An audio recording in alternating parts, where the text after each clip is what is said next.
साथियों नमस्कार, सादर अभिनंदन। मैं विजयलक्ष्मी पांडे एक बार फिर से आप सभी के सामने। मैं भारतीय संविधान पढ़ती रहती हूँ। भारतीय संविधान में जब भी कोई जानकारी मुझे रोचक लगती है, अच्छी लगती है और लगता है मुझे कि इसे आप सभी के सामने, संसार के सामने, दुनिया के सामने, अपने भारत के लोगों के सामने साझा करना चाहिए, तो जरूर करती हूँ।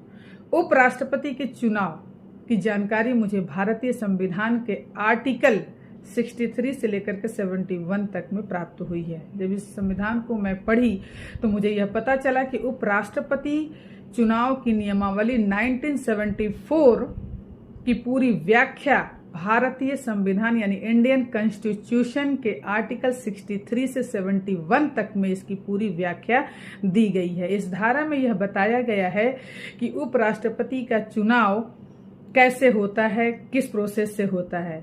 इस धारा में यह बताया गया है कि उपराष्ट्रपति का कार्यकाल 5 साल तक का होता है और यह तय जो कार्यकाल है, यह कार्यकाल खत्म होने से पहले यानी कि खत्म होने तक के 60 दिन के भीतर नए वाइस प्रेसिडेंट, नए उपराष्ट्रपति का चुनाव करवाया जाना उचित है, करवाया जाना जरूरी होता है।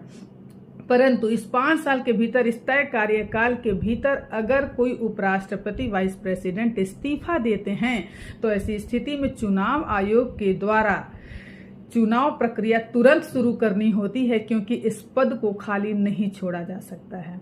उपराष्ट्रपति के चुनाव को संसद के दोनों सदनों के सांसद यानी लोकसभा और राज्यसभा दोनों सदनों के सांसदों के द्वारा गोपनीय वोटिंग बैलेट के जरिए किया जाता है।